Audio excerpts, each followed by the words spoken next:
Hepiniz hoş geldiniz arkadaşlar. Ben Batuhan. Bugün sizlerle Raşit Necmettinov'la İsrail Zilber arasında 1955 yılında oynanan bir oyunu paylaşmak istiyorum.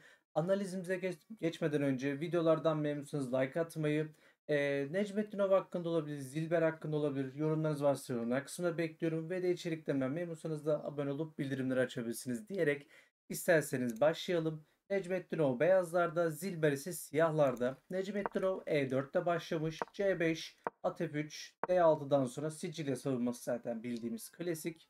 Burada D4 hamlesinden sonra C4, at D4 açık Sicilya'ya direkt dönülmüş oldu. Burada şimdi at F6'dan sonra at C3, at C6, bir G5. Burada benim bildiğim kadarıyla Richter-Rauser varyantı olması lazım. Bu varyantın oynandığını Necmettinov tarafından görüyoruz. Şimdi fil G5'ten sonra burada E6 hamlesi oynandı. E6'dan sonra G3 ve vezir A5 geldi Zilber tarafından. Şimdi vezir A5 yanlışlık olarak gösterilse de aslında baktığınızda burada oynayabileceğiniz diğer bir hamle ne olabilir diye düşündüğünüzde burada başka oynayabileceğiniz tek bir iyi hamle var aslında. Onun dışında diğer oynayabileceğiniz bütün hamleler yanlışlık olarak gösteriliyor. Bu hamle fil E7 hamlesi arkadaşlar. O da neden? Fil E7 oynadığınızda atınızın savunmasını aslında sağlamış oluyorsunuz. Yani şöyle fil F6 alındığında G F6 almaktan sizi alıkoyuyor aslında. Siz direkt fil F6'da alabiliyorsunuz. Bu sebeple fil E7 hamlesi aslında güzel düşünülmüş bir hamle ama burada vezir A5 bence çok aşırı kötü bir hamle değil. Şimdi ama şöyle bir şey var. Bahsettiğimiz durum oluşacak. Yani fil F6, G F6 durumu oluşacak. Yani peki bu bizim için bir risk mi teşkil ediyor? Biz kısa rok yine yapamaz mıyız? Elbette yapabilirsiniz ama buna göre de savunmanızı hazırlamanız gerekiyor diyelim sevgili arkadaşlar. Burada Necmettinov şimdi vezir A5'ten sonra at B3 oynamayı tercih etmiş. Vezir C7, vezir H5 ve burada benim Zilber tarafından yapılan bu hamleyi çok beğendiğimi söylemem, ifade etmem gerekiyor. Çünkü tek bir hamleyle 3 hamlenin önünü kesmiş oluyorsunuz ve gerçekten pratik bir hamle. Bu hamle A6 hamlesi sevgili arkadaşlar. Peki hangi hamleleri kesiyoruz?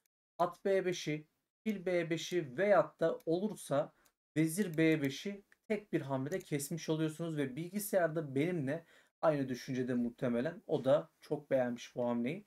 Peki devam ediyorum. Fil E2 oynamayı tercih etti Necmettinov. Fil E7 hamlesinden sonra dikkat ediniz. Burada aslında bizim için bir fırsat oluşuyor. Mesela F4 gibi veyahut da uzun rok gibi. Uzun rok da tercih edilebilir ama burada benim şahsi düşüncem F4'ün daha kuvvetli olduğudur. Burada kişisel tercihlerinize göre tabii ki değişecektir. Burada Necmettinov F4 yapmayı tercih ediyor arkadaşlar. Ve Zilber burada fil D7 hamlesini oynuyor. Bence bu bir hata. Fil D7 hamlesi yerine çünkü burada sizin oynayabileceğiniz bence yine B5 gibi bir hamleniz var arkadaşlar. Bilgisayarın aslında önerdiği bir hamle. Bunun aslında B4 sürmeyle de tabii ki bir bağlantısı da var. Ama burada fil D7 gibi bir hamle yapmanız şimdi bize bir fırsat sağlıyor. Tabii Necmettin'e bunu değerlendirir değerlendirmez kendisine bağlıdır. Peki bu bahsettiğim değerlendirmeler yani yapabileceğiniz en iyi hamleler ne olabilir? Bahsettiğimiz gibi uzun rok hamlesi olabilir veyahut da kale F1 gibi bir hamle yapabilirsiniz. Kale F1 hamlesi F5 sürmenizde aslında nasıl diyelim F5 sürmeniz aslında daha destekli hale geleceği için kale F1'in önemi bence büyük. Bu da zaten kısa rok yapma gibi bir seçeneğiniz bence olmamalı. Çünkü şahı bu kadar açıkta bırakmayı tercih etmezsiniz. Bu rok daha tercih edilebilir bir hamle. Tekrardan dediğim gibi olabilir. Burada Necmettinov zannediyorum biraz acele de etmiş olabilir. Yani tam olarak anlayamadığım bir husus oldu. Burada F5 yapmayı tercih ediyor. Kale F1'i önce yapıp sonra F5'i sürmek istememiş mi Necmettinov acaba? Yani biraz acele mi etti diye düşündürdü beni açıkçası. Sizin yorumlarınız varsa tabii ki yorumlar kısmında bekliyorum arkadaşlar. Burada Zilber kısa rok yapmayı tercih etti. Kısa roktan sonra şimdi kale F1 oynadı. Yani düşündüğünüzde önce kale F1 ondan sonra F5 oynasaydı ne olurdu diye düşündüğümüzde aslında Buraya ben bir yorum getiremedim şu anda. Necmettinov'un kafasında bir nasıl diyelim bir plan olmalı. Demek ki burada bir şeyi öngörüyor ki önce F5 oynamayı tercih etti. Ondan sonra kale F1 oynamayı tercih etti diye düşünüyorum. Şimdi burada Zilber'in anlayamadığım bir hamlesi aslında at E5 hamlesi oynanıyor ve Necmettinov tek doğru hamleyle direkt bu konumu en iyi şekilde düzeltebilecek. Yani daha doğrusu şöyle diyeyim kendisi için en iyi hale getirebilecek hamleyi oynuyor. Kale F4 hamlesi. Şah G7'den sonra kale H4, kale H8, vezir H6, şah G8'den sonra burada uzun rok hamlesi gelmiş. Bence Necmettinov'un konumu gayet güzel. Burada siyahların düşünmesi gereken konular çok fazla. Atınızın sökülme ihtimali var. Yani atı bir şekilde burada takas edebilirsiniz.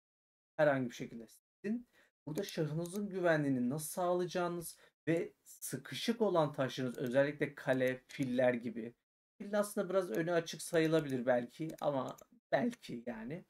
Burada sıkışık taşlarınızın aslında durumunu nasıl iyileştireceğiniz bence önemli bir soru siyahlar için. Burada Zilber'in ne yapacağını ben aslında merak ediyorum. Nasıl bir önlem almaya çalışacak. Burada şimdi Zilber vezir D8 hamlesini oynamış. Pekala. At D4, fil F8, vezir H5 ve vezir E7 hamlesinden sonra Necmettinov'un zannediyorum biraz gözden kaçırdığı bir husus oldu. Burada at F3 hamlesini yapmış sevgili arkadaşlar. Burada benim tercihim fil F1, fil H3 hamlelerini oynayarak F E6 veyahut da şimdi direkt göstermem gerekirse rastgele bir hamle oynatacağım. Fil F1'den sonra burada kale B8 oynuyorum. Fil H3'ten sonra burada aslında fil G7 gibi bir hamle öneriliyor ama yapabilir miyiz? Yapabiliriz. Fil G7'den sonra ben burada şahsen F E6 ile bir şekilde şahın kanadındaki piyonları daha da zayıflatmayı tercih edebilirdim. Tabii ki bunu yapmanız şu an şart değil ama burada at F3 gibi bir hamle bence biraz sıkıntılı bir durum oluşturdu bizler için. Çünkü burada yapılabilecek en iyi hamle fil G7 hamlesi ve burada at E5 hamlesi bilgisayar tarafından bir soru işareti çekilen hamle olarak nitelendiriliyor. D5'ten sonra fil C4 ve B5 hamlesi de aslında gerçekten Zilber'in de yaptığı büyük bir hata olmuş sevgili arkadaşlar. Çünkü daha deminki at F3 hamlelerini burada aslında tek bir hamleyle B5 hamlesiyle mahvetmiş oluyor ve burada aslında Necmettinov'un birazdan yapacağı hamle beni hayretler içerisinde bırakan bir hamle oldu. Şimdi F E6, F E6. Peki fil desteği olmadan ben bunu yapabildim. Zaten bilgisayarda burada yani bir şaşırıyor. Hani nasıl bir hamle diye. Şimdi Necmettinov da aslında yaptığı üst üste Zilber'in yaptığı üst üste bu hataları değerlendirerek muhteşem bir hamle yapıyor. Yani Necmettinov'un bu tür hamlelerine ben bayılıyorum arkadaşlar. Burada gerçekten sizler de yorum yapabilirsiniz. Bu hamleyi bulmanız bence bir bulmaca niteliğinde olacaktır. Bunu çözmeye çalışmalısınız diye düşünüyorum. Bu hamle arkadaşlar at D5 hamlesi. At D5 hamlesi o kadar kritik bir hamle ki Necmettinov en kritik noktada en doğru hamleyi gerçekten bulmayı başarıyor ve gerçekten takdir edilesi bir hamle olduğunu ben düşünüyorum. Peki at D5 ne var yani? At D5'te bir şey mi var? Burada niye bu kadar muhteşem hamle verilmiş diye düşündüğünüzde şimdi siz burada atı almayı tercih edersiniz. Yani fedayı kabul ederseniz burada E5 yapıldıktan sonra fil D5 hamlesi geliyor. Şah F8'den sonra kalenizi kaybetme durumuyla karşı karşıyasınız. Ve tabii ki burada vezirin bakışları, kalenin bakışları gerçekten şahı daha da zor duruma düşüreceği için sizin böyle bir hamle yapmanız mümkün değil. Yani burada oynayabileceğiniz en iyi hamle ve Zilber'in de yaptığı hamle aslında vezir F7 hamlesi olmalı. Burada Necmettinov'un tercihi tabii ki veziri almakta olabilirdi. Burada ama zannediyorum biraz savunmacı bir yaklaşımla at C7 oynamayı yani kaleyi almayı istemiş Necmettinov. Burada Zilber istediği aslında vezir takasını direkt kendisi gerçekleştirecek. Vezir H5, kale H5'ten sonra fil E8. Burada ben fil E8'i hiç beğenmedim. Çünkü at A8'de alınabilir, fil E6'da yapılabilir. Burada önce fil E6 yapıldı, özür diliyorum. Burada öncelikle bir fil E6 hamlesini görüyoruz. Kritik bir hamle. Dikkat ediniz, bundan sonra Silber için gerçekten kötü durumlar bekleniyor diyebiliriz.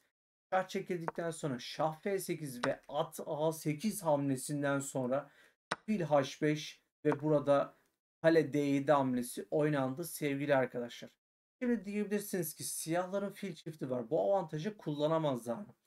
Eğer beyazlar bu durumlara fırsat vermezse siyahların fil çifti avantajı bence hiçbir şey ifade etmiyor. Burada şimdi Zilber'in fil H6 hamlesinden sonra şah B1, fil E3 ve burada at C7'den sonra fil E8 ve at E8, şah E8'den sonra kale B7 hamlesi oynanmış sevgili arkadaşlar. Dikkat ettiniz mi bilmiyorum. Çoğunlukla karşılaştığımız oyun sonlarında ya kale oyun sonları oluyor ya kale artı fil oyun sonları oluyor. Benim gördüğüm kadarıyla oynadığım 10 oyunun 6'sı veyahut da 7'si olabilir. Sürekli kale oyun sonu veya kale artı fil oyun sonu oluyor arkadaşlar. Yani gerçekten dikkat çekilesi bir durum diye düşünüyorum.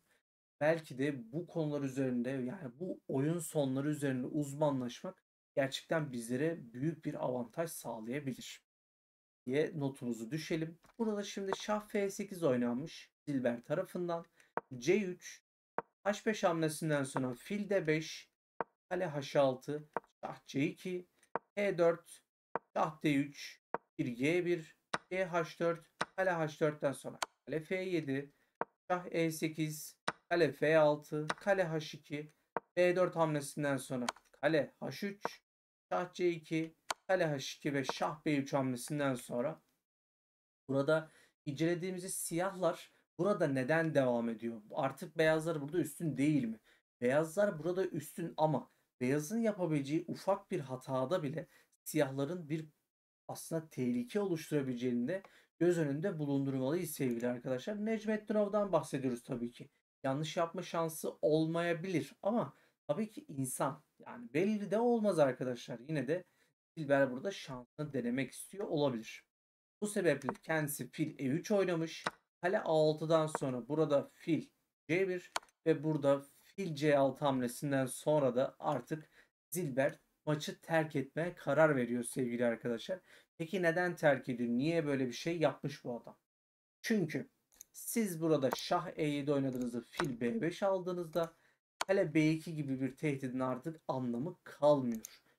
Şah C4'ten sonra burada beyazların tartışılmaz bir üstünlüğü var ve burada sadece zaman. Zamanla Necmettinov piyonlarını sürecek veyahut da E5 piyonunu alacak bir şekilde aslında üstünlüğünü perçinlemeye devam edecek. Zilber de zannediyorum bu sebeple de terk etmiş oluyor sevgili arkadaşlar. Aslında analizimizi burada tamamlayalım. Necmettinov'un bu maçı gerçekten benim hoşuma gitti. Umarım sizlerin de hoşuna gitmiştir diyerek analizimizi tamamlayalım sevgili arkadaşlar. Umarım videoyu beğenmişsinizdir. Eee, Bu hani Necmettinov gibi işte diğer büyük ustalar gibi ustaların oyunlarını özenle analiz edip sizlere öğretici bir şekilde ve keyifli bir şekilde analiz edip sunmaya çalışıyorum sevgili arkadaşlar. Umarım sizler için de öğretici olmuştur diyerek videomuzu sonlandıralım. Videoyu beğenseniz like tuşuna basabilirsiniz. Necmettinov hakkında olabilir, Zilber hakkında olabilir veyahut da bu at D5 gibi hani muhteşem hamle hakkında olabilir. Yorumlarınız varsa da tabii ki yorumlar kısmında bekliyorum sevgili arkadaşlar ve de içeriklerimden memnunsanız da abone olup bildirimleri açabilirsiniz diyerek isterseniz videomuzu sonlandıralım. Kendinize iyi bakın. Satrançta kalın.